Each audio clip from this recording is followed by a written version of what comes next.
powerful crossover series entry, and arguably the best one. It comes with amazing, for the GBA, animated attacks and boobs, and it's very challenging. And it has a fan translation. Mostly accurate. Mostly. What part do you disagree with? They say it's challenging. That's what I disagree. Here's the thing. Technically, they're correct, but not for the reason you might suspect. Basically, in New Game Plus, you have the ability to... They have this dynamic difficulty creator thing, right? Yeah. You can make the game fucking impossible on yourself if you want. Like, that is an option. You would be insane to do so, but you can do it. I'm sure it's beatable. Oh, it is. Ryo's beaten it like 5 times.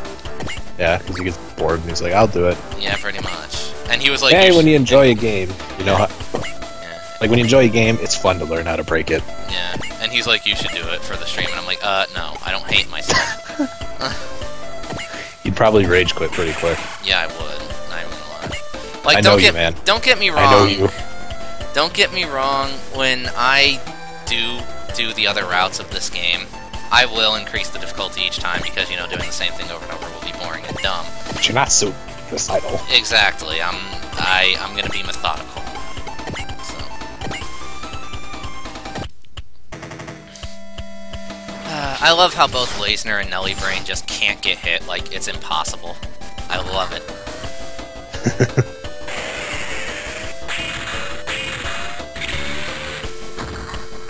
Although, that does bring up one thing. Don't ever try to talk about tiers when it comes to SRW games to anybody.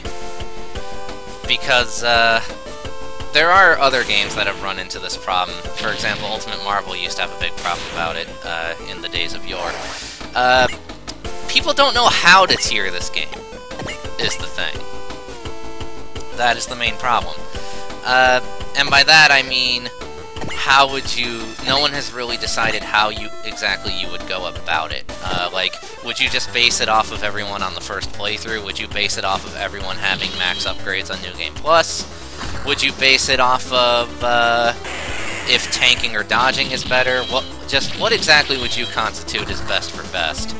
And needless to say, no one can agree on that. So, very mixed opinions.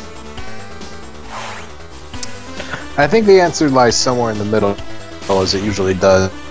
First off, there should definitely be a separate tier list for first playthrough and then maxed out. Yeah. That makes sense. There should be one in a game like this. It makes sense. Yeah. Second thing, there can be times when a frame can be really...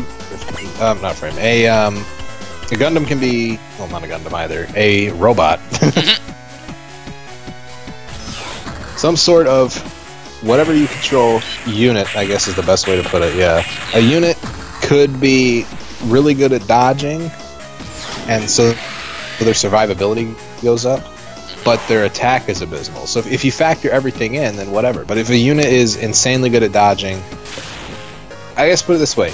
A unit never taking damage is always better.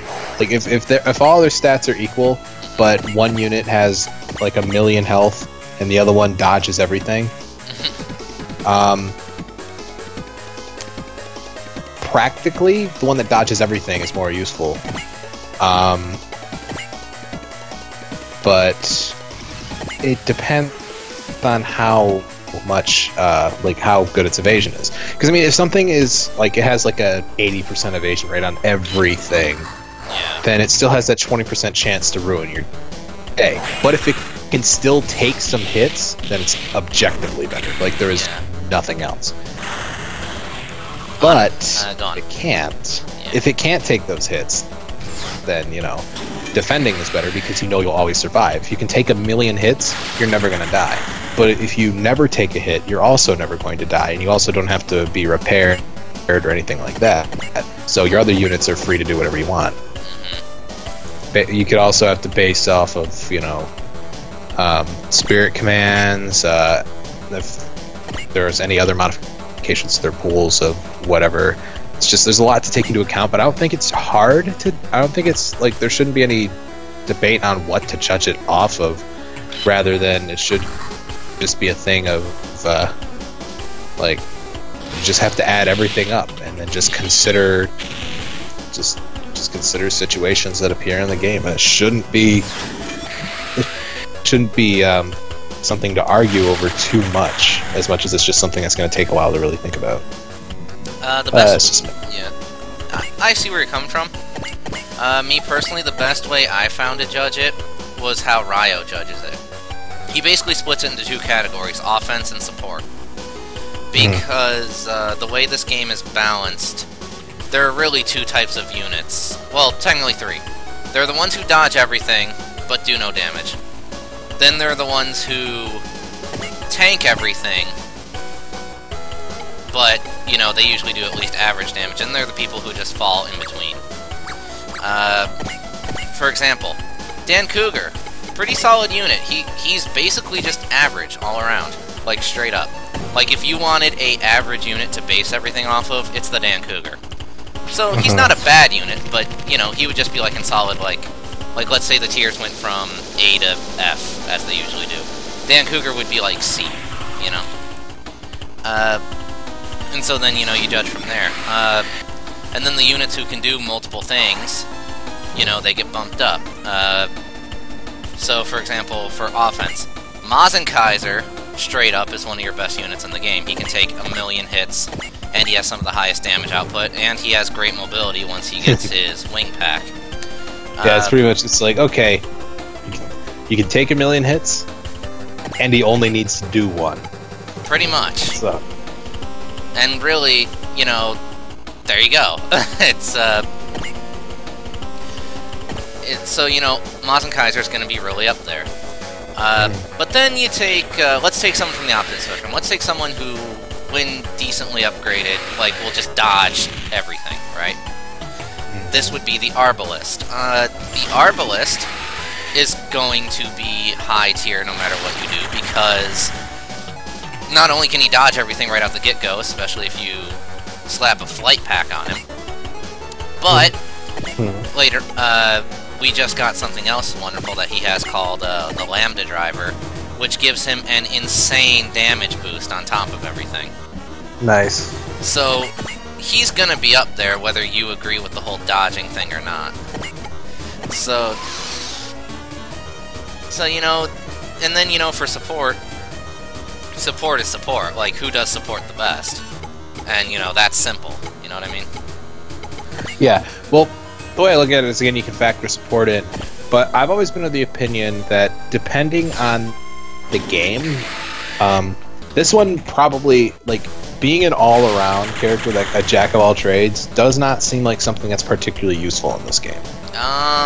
In some games it is, but it's just, there are a lot of times when it's just like, I could have this one unit that can do everything sort of okay, or I could, you know, use a combination of units because I have a whole bunch of them out at once that will do the job much, much, much better. It depends, really. For example, when properly upgraded, the Strike Gundam will be dodging everything just about, especially if you have the flight pack on it, right? There's no way in hell you're going to try and argue to me that the Strike Gundam is better than Dan Cougar is. Well, no, because it doesn't do anything else as good. Exactly, so it really just depends. The problem is that it specializes too hard, and that is a downside. Yeah. Like, specialization is not always good. Indeed. But at the same time, like, if I had to make a choice, like, okay, what am I going to do? Am I going to have someone in the front lines that does nothing but dodge things? Or am I going to put something that can tank, can also do damage right up front? I'm probably going to put the thing that dodges things, but then I'm going to put the tank right behind him so that he can still attack. Yeah. But I still wouldn't use Strike Gundam because Strike Gundam does no damage. There are plenty of other units that can dodge better than the Strike Gundam and deal a lot more damage. Yeah, now, in the Strike Gundam's defense, it does have a secret bonus mode. Yes. Where if you fulfill certain conditions, it will get a good upgrade. And, you know, it's not good damage, but it's decent. You know, whatever. You know what the problem is? Things better than it. What? You know what the problem is? The problem is you don't get it until 3/4 of the way through the game. Oh, that's nice. Again, you're going to have a lot better units then. Exactly. Like in every way. So what's the deal? What's the point? Yeah, so it's like, what's the... You know, it's like, who cares at that point? Because at that point, you have so many people who are better. Like, okay, if you really like Kira, then fine. But, like, other than that, like, why are you gonna waste your time? You know? Yeah. Now, granted, I will be wasting my time on it just because of one little thing I want to show off with it later. But I'm not gonna spoil that as of yet. Plus, you're trying to get every secret. Well... It's actually literally impossible to get every secret due to the route split of this game. Well, yeah, but you're going through other routes. Yeah, I'm showing off everything, so... Which is why the debug code will be useful, because there are some things you can do in that you cannot do in the game. Indeed. For example, the character Atherin, because, spoilers, he joins you, as if it wasn't fucking obvious in the first place. Yeah.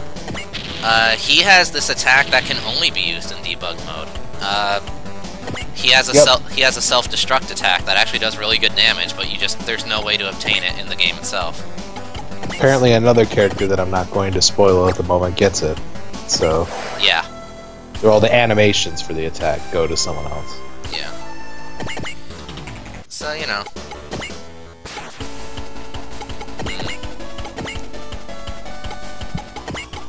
Neither one's gonna kill him, so I might as well just use the weaker one.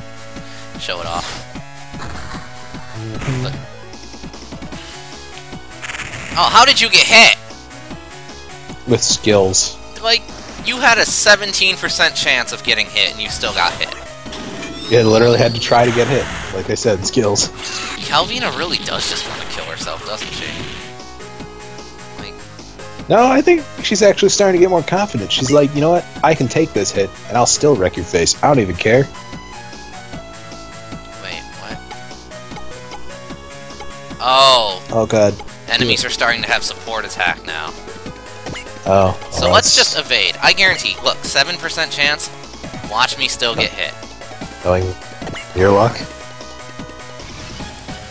Okay, no, I dodged both. Good. Wow, they're really piling on you, aren't they? Yeah. Okay, 6% chance. Even if I get hit, I should still live. Hopefully. Let's find out. It'd be sad if you got hit. Yeah, it would be. Don't think you're getting out of here alive. Oh, thank you. How do you even dodge a shotgun blast? Skills. I guess.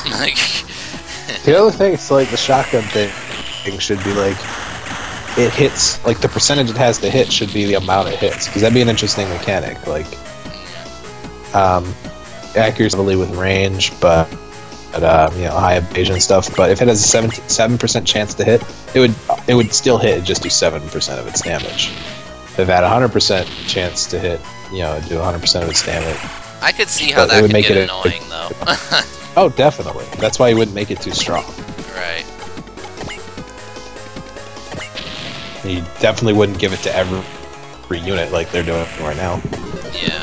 It's like you'd have it be the annoying units, the one that every game has to have because, you know, it helps you prioritize things. Oh, Dan Cougar. Or just give it to a player unit and laugh. Indeed.